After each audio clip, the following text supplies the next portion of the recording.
Debates over immigration have been going on for a very long time, but with the rise of the internet age and the rise of immigration overall, those debates have gone from the political into the social realm. And you have internet philosophers who think having access to all the information they could possibly imagine makes them an expert. Yet you constantly see the same idiotic platitudes thrown out in both the traditional media and social media that don't hold up to the most basic scrutiny. Because of the groupthink and virtue signaling involved, these slogans are promulgated by the same people that would call you a terrible person for having the gall to say that people should follow the rules.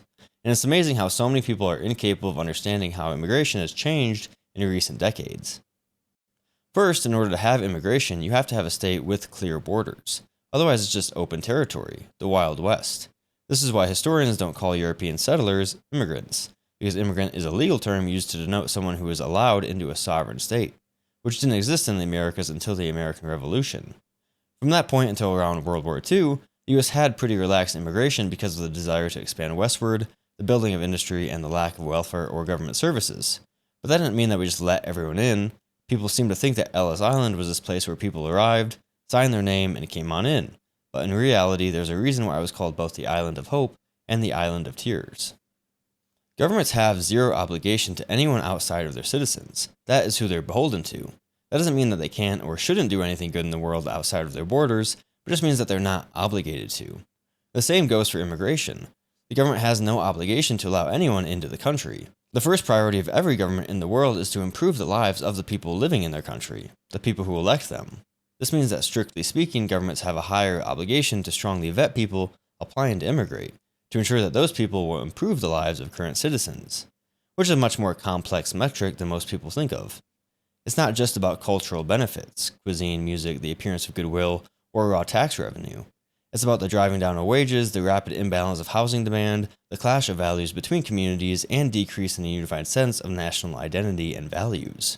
It's the job of the authorities to maximize the positive benefits of immigration while minimizing the negatives towards the ultimate benefit of their citizens, not to cater to the blind and naive empathy of bored citizens who lack any real problems in their lives and want to feel like a morally superior person.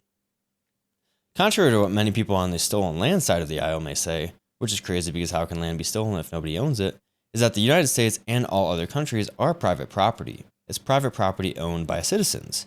We own it. And as our elected representatives, it's the duty of the government to steward it, regulate it, and manage who is allowed into it. Especially when you add handing out welfare benefits to people, you absolutely have to monitor who is entering, and with a pretty high standard, or else you run into a lot of problems very quickly. For instance, if we opened or even greatly relaxed immigration standards, how long do people have to wait before receiving taxpayer benefits? The same people who support open borders generally support things like free or subsidized housing. So could someone take a one-way flight here and immediately sign up for benefits and free housing at the expense of taxpayers? You don't think that those policies would incentivize a lot of people to take advantage of those extremely generous policies? It goes completely against the duty of government authorities in immigration to maximize the benefit of its citizens. Focusing on the benefit of people seeking to come here at the expense of citizens is such a dive into the deep end of suicidal empathy that you'll either drive the country into ruins or turn citizens completely off to the idea of any immigration at all. And I wonder why the US and Europe are seeing such an increase in support for isolationist policies and anti-immigration policies. Nobody likes seeing people break the rules and get away with it. It goes against our natural desire for justice. It's the job of the authorities to remove those people and enact justice. In reality, once you break the rules, it doesn't matter what you do in the time in between breaking the rules and getting caught. You can't work your way out of justice for a wrong that you've committed. It doesn't matter if you've lived a normal life here for 10 years.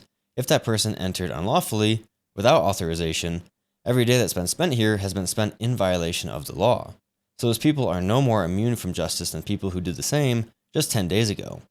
I think most people would agree that someone who committed murder 10 years ago should receive the same punishment as someone who committed murder 10 days ago. It is amazing to me how many of those same people will make excuses for people who immigrated here illegally 10 years ago versus people who did 10 days ago. That's called intellectual inconsistency. And I'm not comparing the severity of murder to the severity of illegal immigration. I'm comparing the consistency of justice people seek over time. You can't say that justice should be consistently upheld for certain crimes, but not for others. It's purely emotional, not rational, because in reality it sets a bad precedent. Basically, that you can come here illegally so long as you avoid law enforcement for a certain period of time. The reality is that we cannot save everyone in the world. Resources are scarce, So again, every government has to prioritize its citizens. Of course, many people on the left, when it comes to this issue, seem to be channeling their inner Peter Singer and saying that we should be helping everyone all the time, even though that only seems to be true when they're using other people's resources and in ways that make them feel good. Yet it's so amazing that so many progressives will protest removing criminals from their communities and also oppose deposing a brutal dictator in Venezuela or any possible US intervention in the mass slaughter of Iranian protesters. It's pure short-sighted selfishness seeking emotional validation. The other reality is that some cultures and values are just incompatible with others. We can't let everyone waltz into our country. There are people who are perfectly willing to take advantage of our generosity or want nothing more than the total destruction of our society. How can anyone look at that reality and not care about enforcing a baseline level of security? Sure, we can discuss marginal specifics on some aspects of immigration policy, but zero intelligent people would say that we should ignore all laws and allow our country to be flooded with unidentified people from unidentified places. Even the most ardent open border supporters would say that we should at least write their names down and probably where they're from. And yet the loudest voices on the progressive side are the ones shouting that nobody is illegal or are actively setting up borders and checkpoints to stop the people enforcing borders and checkpoints. At the end of the day, every nation needs some level of border enforcement. There are very few people who want completely closed borders, and relatively few people that are advocating for open borders. That being said, I think many people who lean left will say they support border enforcement, but when presented with the reality are much more likely to make excuses for someone here illegally. You can say that you support enforcing borders all you want, but if you're always making excuses as to why illegal immigrants shouldn't be deported, then you're really just lying. One more thing I would like to talk about that is kind of tangentially related and nobody really knows about is the fact that Chinese elites are using the American surrogacy industry to have American-born, American citizen babies that are then being taken back to China and raised there. In 2024, the American Society for Reproductive Medicine's journal, Fertility and Sterility, published an article examining international commercial surrogacy contracts between 2014 and 2020. Not only did the number of foreign surrogacy agreements in the US nearly double during that time frame, but the report also said that the international rent-a-womb industry is disproportionately fueled by Chinese nationals at 42%, with 75% of these contracts taking place in California.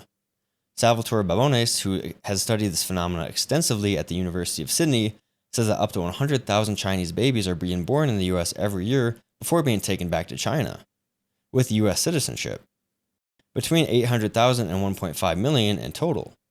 This is obviously a problem because those children who will be brought up by elites with close ties to the CCP and have learned everything through a distorted lens of CCP indoctrination will be legally allowed to vote in US elections within the next decade or two when they turn 18. And when they turn 21, their families will have easier access to green cards as well through our chain migration policies. This is not normal, and Xi Jinping and the CCP are not stupid.